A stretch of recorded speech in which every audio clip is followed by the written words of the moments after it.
there, everybody. Sajah Popham here, founder of the School of Evolutionary Herbalism. And you know, if you've been in the world of herbal medicine or alternative medicine or the supplement world for a while, you have probably seen some herbal fads come and go over the years, right? And I was thinking about it the other day and I thought, you know, is an herbal fad dangerous? Or could an herbal fad be dangerous? And what even starts an herbal fad? Like, how do these things ever get going in the first place? And I thought it led to some interesting thoughts. At least I thought they were interesting enough to sit down and share some of them with you all. So thanks so much for joining me here, and I hope you enjoy what I have to share about this. So what makes an herbal fad? Well, the way that I've kind of noticed it happen is a couple ways. One is that we find that there's a certain piece of research comes out on an herb, scientific research comes out on an herb, and this leads to, you know, like it's like a major breakthrough discovery about a plant, and then usually a whole bunch of companies jump all over it and start making products, and voila, there is a major surgence in people wanting that plant and using that plant for a particular purpose. Now, so there's that, right? There's the herbal research thing. And I want to talk about this one a little bit. And there's going to be a whole separate post on this talking about herbal research, scientific research on herbs. So be sure to check out that video if you want to hear me rap on that a little bit more. But this one, you know, the thing about research is not all of it is always well done. Not the conclusions that are reached about an herb through research is not always 100% accurate. Very often we see research done in vivo, which means it's done in a petri dish, which is not necessarily always an accurate representation of what a plant does in a complex human body, or it's done in mice. And last I checked, we're not mice. So there's that. And what we also see is really common in herbal research is that it's done on an isolated constituent in a plant in amounts significantly higher than we would ever really get from a standard herbal extract. And so sometimes there's these jumps to conclusions where they're talking about an isolated constituent in their study, but then they say the herb does that, which can be very, very misleading.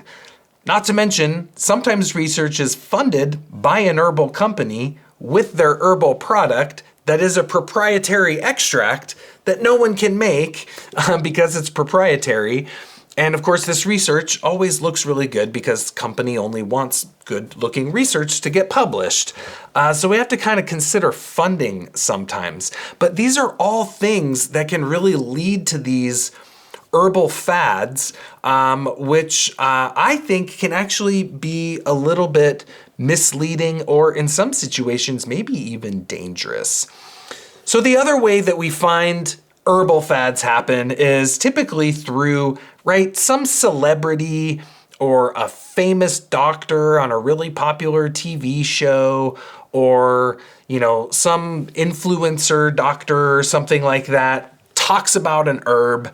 And all of a sudden, you know, everybody is going for it, right? I remember when I used to work in an herb/supplement shop as a consultant in there.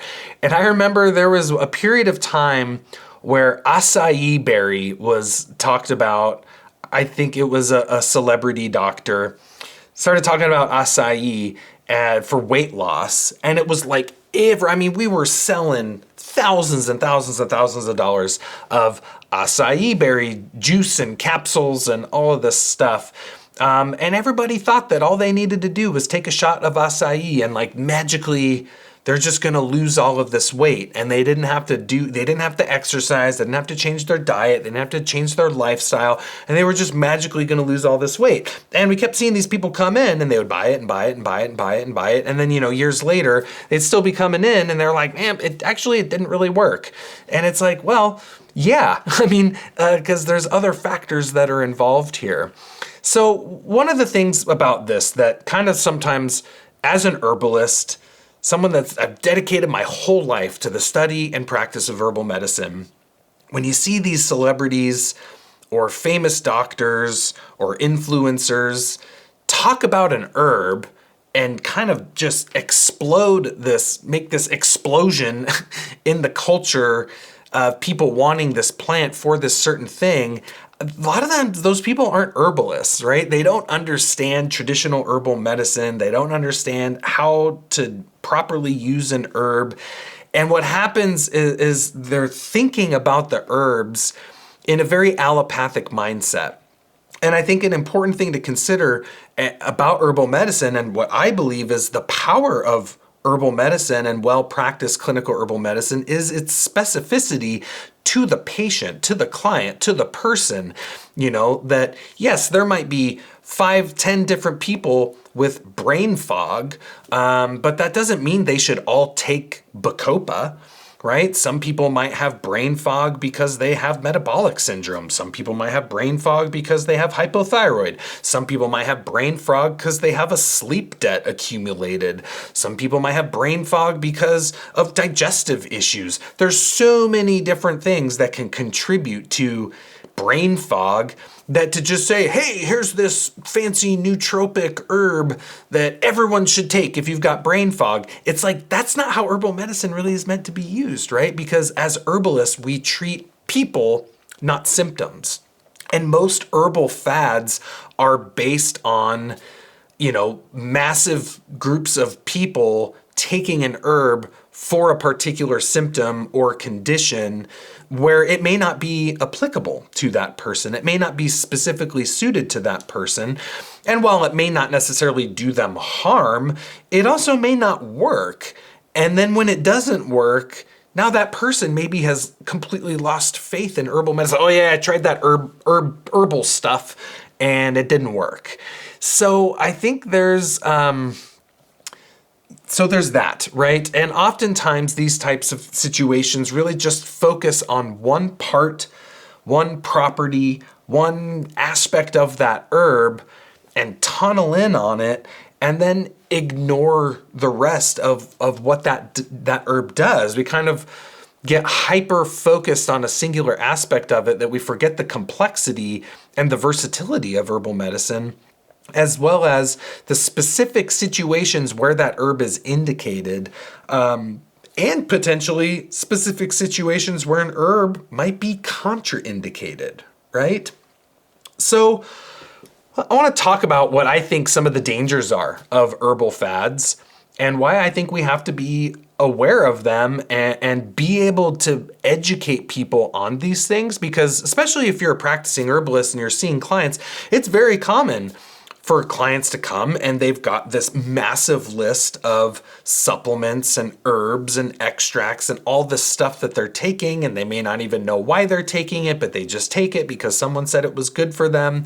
And I feel like we have to be able to communicate to people and express things in a way about how herbal medicine is utilized in an effective way, so that they can be educated on that. And I think that's part of our role as an herbalist. It's definitely one of the core tenets of naturopathic medicine, right? Is doctor as teacher, doctor as educator. Like, we have to be able to educate the people that we work with so that they understand, because herbal medicine can't be used the same way allopathic medicine can be used, right? You can, but it's not always the most effective approach.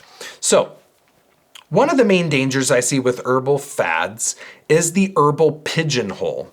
And this is not, I think it's not necessarily always dangerous for the end user of the herb. I think it's actually more dangerous for the herbalist trying to learn herbal medicine, because we all hear these fads, and then it can be so easy to just put that herb in that category and forget everything else that it does, right? I think one of the best examples of this is echinacea is an immune stimulant, right?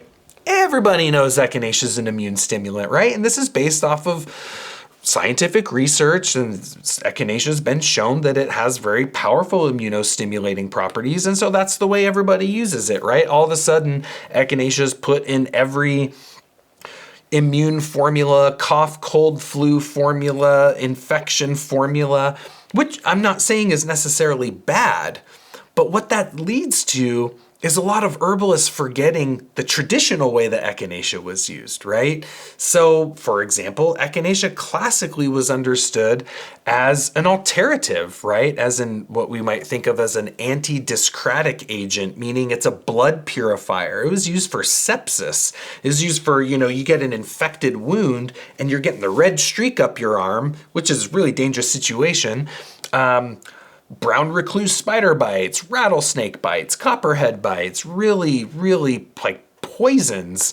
Echinacea has the ability to neutralize those and protect the body from those. A lot of people forget about that. A lot of people forget that it's very specific for the lymphatic system.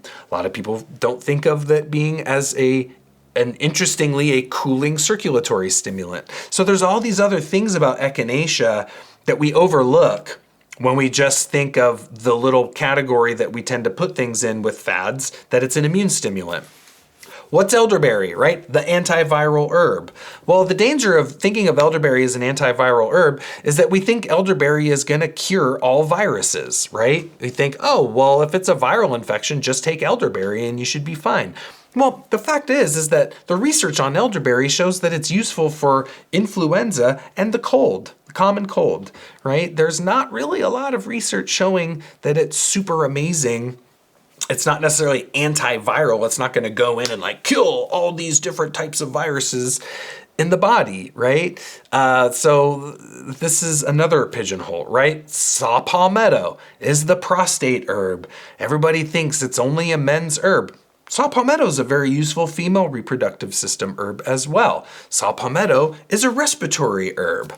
Black cohosh, pigeonholed as the menopause herb. It's always promoted as this estrogenic herb, and it's really good for menopause. Black cohosh is an antispasmodic, right? This is how black cohosh has been traditionally been used for a really long time.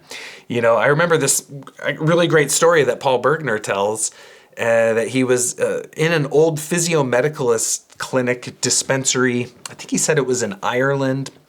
And he got a chance to look at all the old formulas and things like that. And he saw something that was like black cohosh compound. And he was like, oh, I wonder what other female reproductive or menopause herbs are in there. And he started looking at the formula, and it was a cough formula. And he's like, wait, what?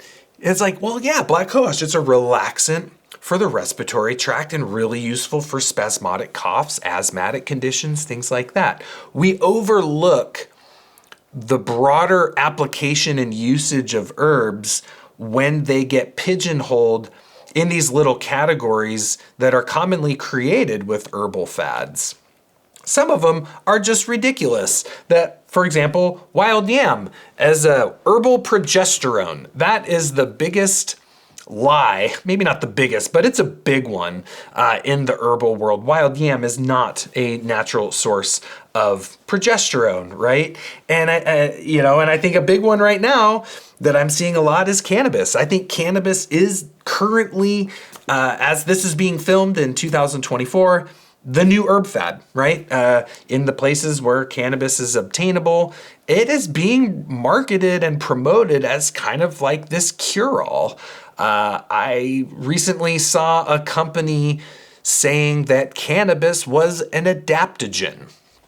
This is just, it's like it makes me facepalm. It's so infuriating sometimes to see an herbal medicine completely misrepresented. Cannabis is absolutely not an adaptogen. There are very specific criteria that an herb has to meet to be considered an adaptogen. And I think cannabis is the big one where it's really being touted as this cure-all and good for everything and everybody should take it. And that's just not how herbal medicine is practiced. And I think, so there's the danger of herbs getting pigeonholed by herbal fads. And I think as a result of that pigeonholing, we see a complete, sometimes dismissal of traditional knowledge and especially the energetics of the herb. So I was talking about wild yam, right? There was this huge thing about wild yam, being herbal progesterone because it has diasgenin in it, which kind of chemically resembles endogenous hormones in the body like progesterone. And people were putting it in creams and things like that. And it just doesn't work. That's not what it does. When we look at how wild yam was traditionally used, it was used as a GI antispasmodic, right? It was used to relax spasm in the intestines especially, but also useful in the bile ducts. Could also be applied for the bladder and the ureters and the urethra. And that wild yam is cooling and drying. Turmeric, right? We all know turmeric is this amazing inflammation modulating plant. It's kind of getting recommended to everyone that's got any type of musculoskeletal pain or joint pain. But what do we find in the energetics of turmeric? This is a hot, dry plant, right? It's very astringent, it's very drying. And if someone has joint pain, for example, due to an underlying pattern of dryness, turmeric in the long term, especially if taken by itself, can really aggravate that, right? As an herbalist, we would see someone with a dry type joint pain and we would really make sure we're formulating with them to alleviate that underlying dryness. But commonly, these herbal fads really definitely overlook the energetics because they're based on symptoms and conditions and not on the uniqueness of the individual, which again is to me the strength of herbal medicine, is that it's customizable to match the whole person. I mentioned saw palmetto being used for coughs and also treats female reproductive system. It's also very warming, it's very moistening, it's this really oily herb, right? So there are certain situations where that might not be an ideal type remedy energetically for someone. And I mentioned what black cohosh traditionally and echinacea were traditionally done there. And then we've got, downright lies, right? So there are downright lies in some herbal fads. And I talked about the wild yam cream thing. And, basically what some of the research showed was that just straight wild yam creams did absolutely nothing. And the wild yam creams that were said to be very effectively were spiked with synthetic progesterone, right? So it was like, basically they just took progesterone cream and put some wild yam in it and called it a wild yam progesterone cream. So there was like a lot of lack of integrity amongst many supplement companies with that. Steroidal saponins in wild yam do not work like progesterone. I think these days, one thing that we see a lot is a lot of very convincing, good marketing done, promoting internal usage of essential oils. Of course, these are essential oil companies that are promoting internal usage of essential oils.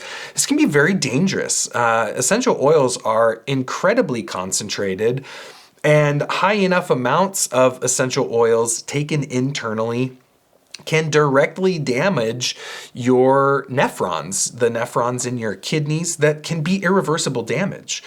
We have to be very careful here. I think in some of these, there's research put out, funded by these essential oil companies. Of course, the research looks really bright and shiny and nice.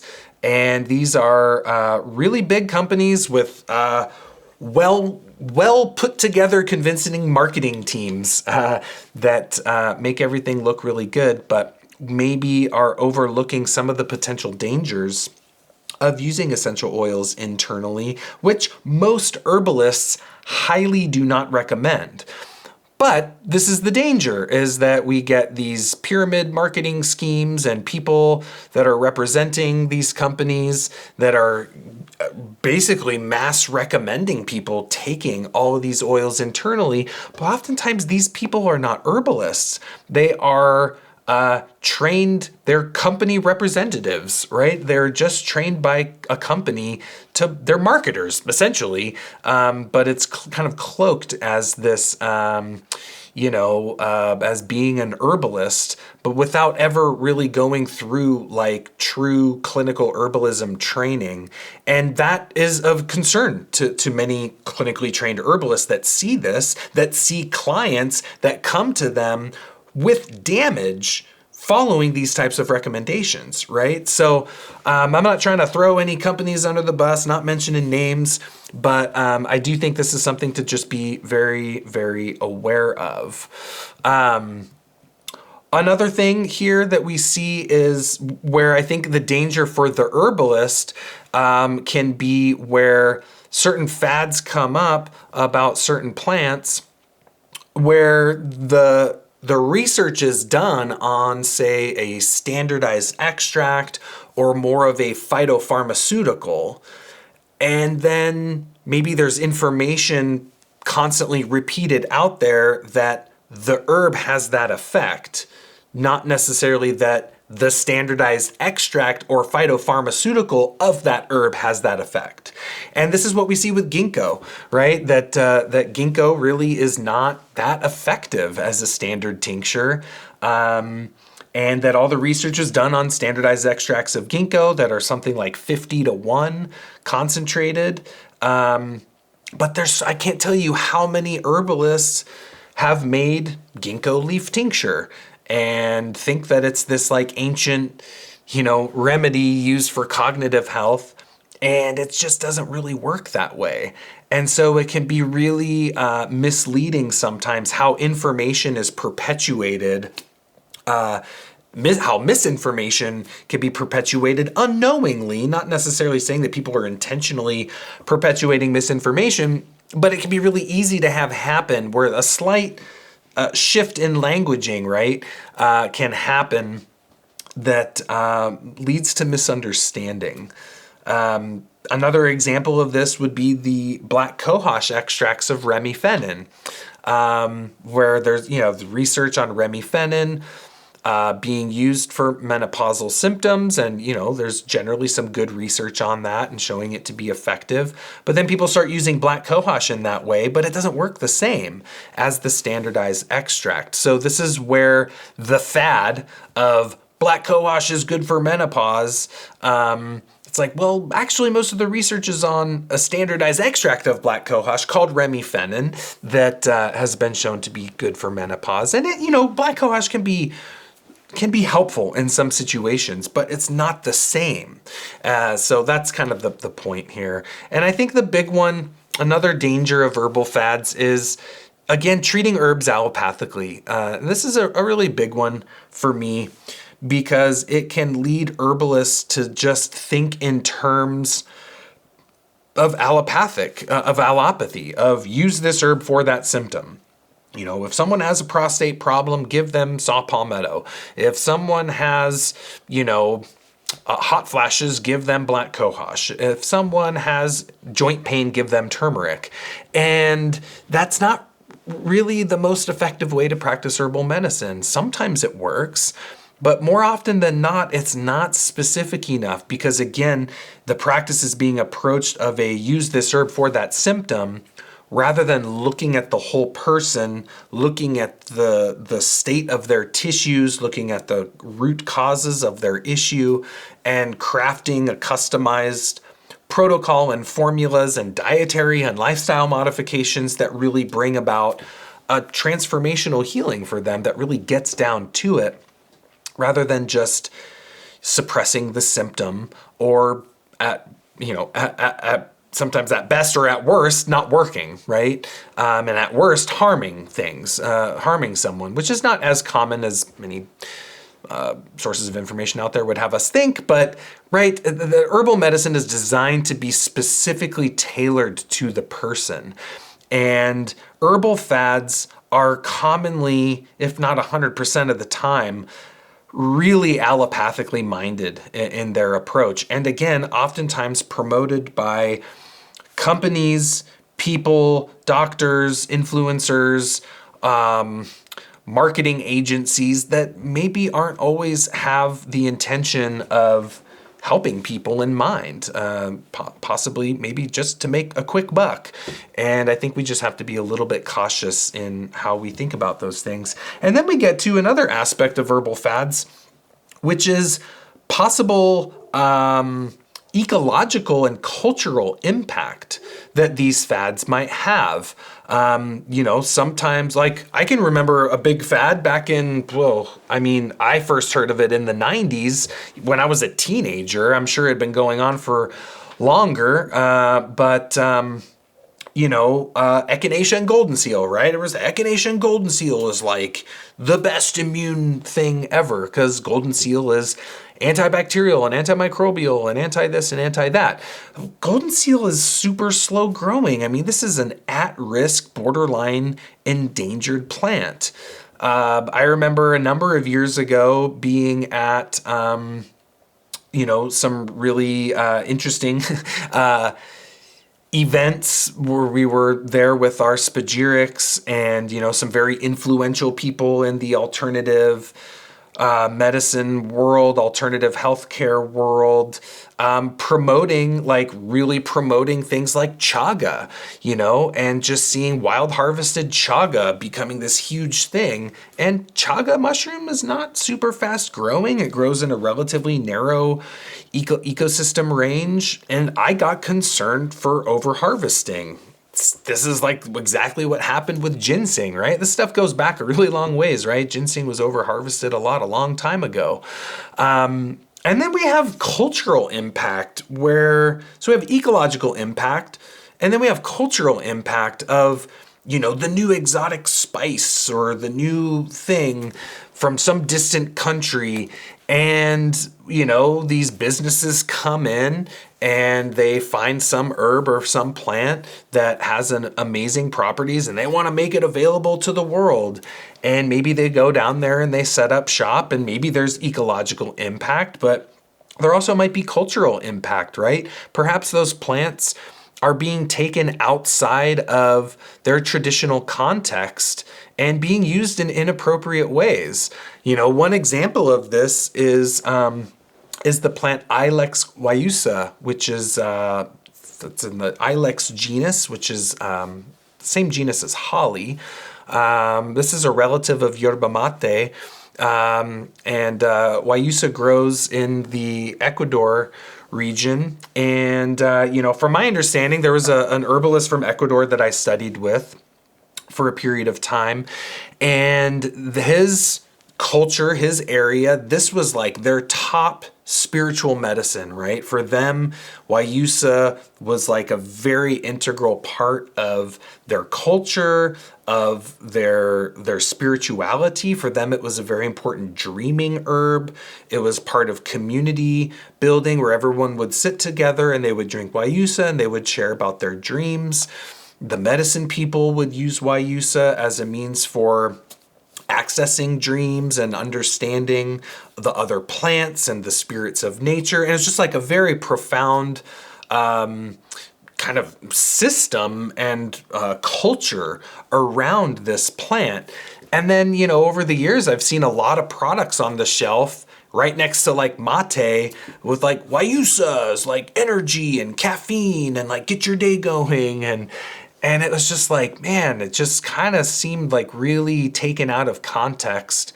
And I've wondered, what's the cultural impact that that's having on those people down there?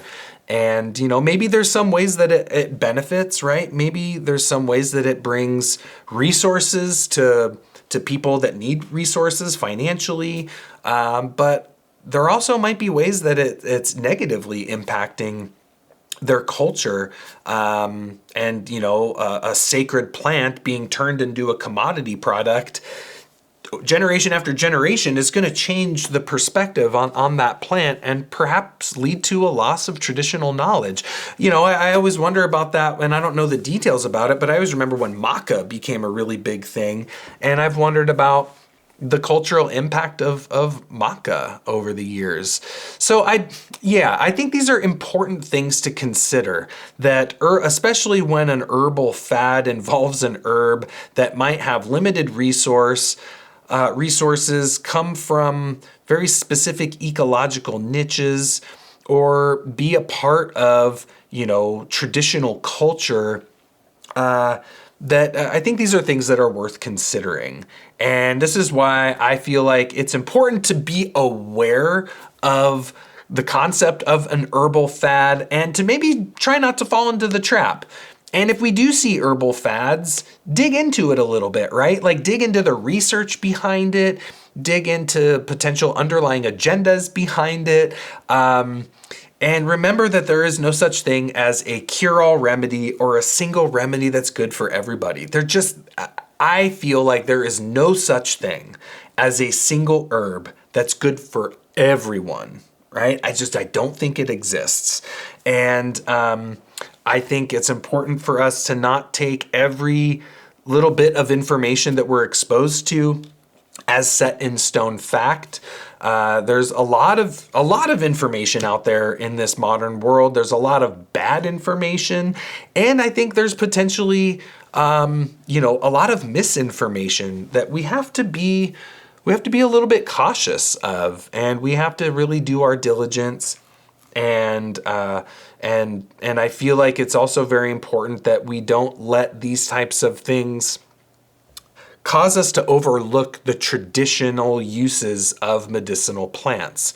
Don't get me wrong, scientific research is a good thing. I think it's great. I think it can really help with our understanding of plants. But we don't want to abandon tradition in favor for science, right? Like, it's amazing that we discovered that echinacea has all of these properties and influences an impact on our immune system, but that doesn't mean we just throw out, hundreds or thousands of years of traditional knowledge of how to use that plant. No, we bring them together, we use them together, and then we have a bigger, broader, more well-rounded understanding of that medicine. So hopefully this was insightful for you all and helps you to just be aware of the herbal fad thing and to try not to fall into the trap, but to also look into it and to use our ability to really understand plants to break up any misinformation that might be out there. I think about how elderberry was really kind of thrown under the bus over the last number of years based off of really bad research that was inaccurate, that elderberry can cause cytokine storms and it shouldn't be used to treat colds and flus and infections and for the immune system. And it was like, elderberry started getting demonized, and it was like, what? Like, that never happens. Like, that's not true. But it was kind of like this fad that happened. And I especially feel like as social media is such a dominant force these days, we can't believe everything we read. So with that, thank you so much for joining me here for this episode. I really appreciate you making it this far. If you're still hearing my voice, thank you very, very much. It really does help support the channel much more than you might know. If you want to continue to help support the channel, just hit that like button, subscribe button, follow the podcast, follow us on YouTube, leave a comment, leave a good review too. It really does help kind of enable us to continue to produce what I feel like, and hope you do too, is good quality free content to the herbal community. And we really love sharing with all of you. So thank you so much for tuning in here. If you're watching or listening anywhere other than the website, head on over to evolutionaryherbalism.com, where we've got an absolutely massive archive of free training just like this. Lots of free workshops and good stuff that can deepen your educational journey into herbal medicine. So thanks so much. Until the next one, take care and be well.